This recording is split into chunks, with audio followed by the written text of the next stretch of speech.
Number 1. In the opening scene, a spaceship containing symbiotes was coming back to Earth. But it crashes and one of the symbiotes, aka Riot, escapes and possesses one of the astronauts. But then the symbiote moves from this astronaut's body into this paramedic. You notice after she gets possessed by the symbiote, her ponytail blocks the M on her jacket, which should have said EMT, but now it only says ET, which could mean extraterrestrial. Basically another name for symbiotes. A very, very clever Easter egg. Number 2. Carlton Drake, who I'll refer only as Drake for the rest of the video, is on a mission to make a new species which is a mixture of a symbiote and a human, so that humanity can exist even outside this planet. So to make sure he gets what he wants, he does life-threatening experiments on vulnerable people, precisely homeless people. Now in one of those experiments, when all the scientists and doctors were looking at the test subject, who literally just got killed because the test went horribly wrong, notice Drake wasn't paying attention to the dead body at all. Instead, his focus was on the symbiote, which he immediately follows by saying this. Bring in the next volunteer.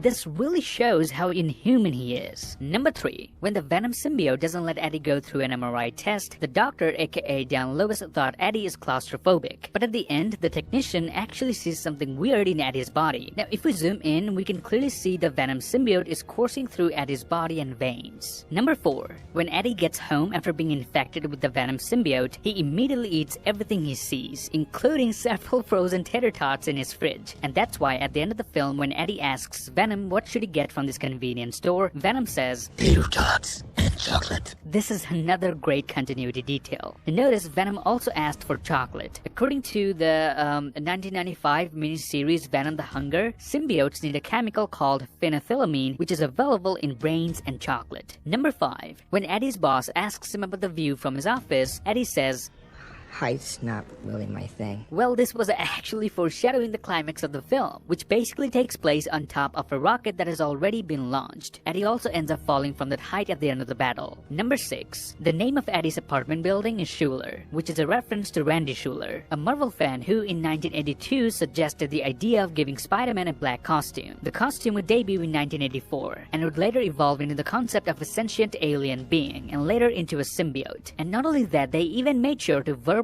say his name in the movie when Eddie was being chased by Drake's men. I got him. He's in the alley behind the Schuler building. Which brings us to my next detail, number 7. While Eddie was being chased by the Life Foundation, Venom took over Eddie, but only partially. Eddie had his body intact, except his hands, which were being controlled by Venom, because Venom obviously can ride a bike better than Eddie, who's just a human. Anyway, they send drones after Eddie to stop him. And notice when one of the drones explodes, Venom actually retracts itself and hands over the control back to Eddie. This is because of this explosion. As we know, Venom's weaknesses are high-frequency sounds and fire. So because of the fire caused by this explosion, Venom was going into hiding. And I think this is one of my favorite details from the entire film, because had the VFX team didn't do this, nobody would complain. But still, they made sure to stick to the source material. And this scene only lasted a couple of seconds. So hats off for this level of attention to detail. Number 8. At the beginning of the film, we've seen Riot using this EMT as its host and then making her go to the Malaysian market to get some food. There she ends up killing a lot of innocent people. And notice the Riot symbiote pulls off this move without looking behind. He's able to do it because he can shapeshift his limbs into blunt weapons like hammers and maces. He pulls off a similar move again at the end in the final fight against Venom. It's a move where he shoots some sort of spikes and stabs people behind him. Number 9. When Venom appears in his actual form, the first thing that he says is straight from the Amazing Spider-Man comics number 374.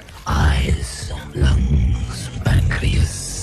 So many snacks, so little time. Number 10. In the chasing scene, when Eddie jumps from his apartment building to another, Venom saves him here by creating a shield behind him and blocking all the bullets. But notice when he runs away, the casings of the bullets can be seen falling on the floor. Now obviously this shield is all CGI, which essentially means even these bullets are CGI as well. So this marks another great attention to detail. Number 11. Eddie shouts in horror that he's going to die, but Venom assures him that he won't. I am going to die! You're not going to die! Now the detail I'm about to show you is probably my favorite detail from this film. Notice whenever Venom speaks, Tom Hardy doesn't move his lips, because he doesn't need to. He can already hear Venom from the inside. But through this window, we can see Eddie actually moving his lips ever so slightly even when Venom is speaking. I'm gonna play it for you again so you understand what I'm trying to say. I am going to die! You're not going to die! You're not going to die! You see what I'm talking about here? Venom said you're not going to die, and we see Eddie saying the word die through this window, which means to the normal eyes it looks as if Venom is speaking inside his head. But through some sort of reflection, we can see Eddie is actually talking to himself in Venom's voice. So we can't always see Eddie moving his lips without a specific glass or window, just like we couldn't see Venom without this reflection. So basically he thinks he's hearing it in his head, but if you look at him through something else, you're gonna see him talking on behalf of Venom. Number 12. Most of us know that Tom Hardy played the supervillain Bane in The Dark Knight Rises. Now in the comics, Bane ingested a serum named Venom to gain super strength, so Tom was pretty much destined to play the character Venom. Number 13. Eddie's girlfriend Anne Wang reminds him of his firing from the Daily Globe, and him being forced to leave New York. But we don't want a repeat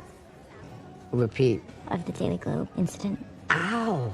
Really? Baby, you were run out of New York. I don't want you run out of San Francisco. In the Spider-Man comics, Eddie was a reporter for the Daily Globe, a rival newspaper of the Daily Bugle. In the comic, a serial killer known as the Sin Eater was going around and murdering people. Now, Eddie interviewed a man who claimed to be the Sin Eater, but eventually Spider-Man caught the real Sin Eater, and it was discovered that the man Eddie interviewed was a compulsive confessor. This destroyed Eddie's reputation, and he was subsequently fired from his job because of this. So Eddie ends up hating Spider-Man for ruining his career. Number 14. The restaurant scene was shot once with the live lobsters and once with the fake lobsters. And the lobster that Tom Hardy bites into was actually candy-coated marshmallow filling with chocolate syrup. Talk about his acting, eh? He is one hell of an actor. Number 15. And Wang works for a law firm called Michelini and McFarlane. These are the names of Venom's creators, David Michelini and Todd McFarlane. Number 16. When the credit starts rolling, it has graphics in black and white, the traditional colors of Venom. But notice it also has a few moments of black and red, the colors of Carnage, hence foreshadowing his appearance in the sequel. Number 17. At the end of the last scene before the credits, when Eddie was walking down the street, a sign can be seen for Ron Lim Herbal. Now Ron Lim is an artist who worked on the first Venom solo series, so this could be a reference to him. Number 18. When Cletus Cassidy is introduced, we can see him writing the message "Welcome Eddie" onto the bars of his cell with his own blood while waiting for Eddie to arrive. Now the fun part is, even in his first comics appearance as Carnage, he did the same with his victim's blood, with the words "Carnage rules" written on the walls of the crime scene. Number 19. When Eddie is going through Anne's emails, there's an email from someone named Bodhi. This could be a reference to Riz Ahmed, who played a character called Bodhi in Rogue One. Number 20. And Wang briefly uses the Venom symbiote to rescue Eddie. This is also straight from the comics, when Wang briefly wore the symbiote under the name of She-Venom. Number 21. The Venom symbiote briefly bonds with the dog to escape from the hospital. In the comics, a stray dog named Ivan was bonded with the Venom symbiote as well. Number 22. Now this detail has nothing to do with slow motion, but it's something that I observed. Notice Drake tells a little girl at the field trip that it's not wrong to ask questions, and warns there will be those who will try to silence the questioners. They try and silence those of us who ask questions, but you know what? In the end, we're the ones who change the world.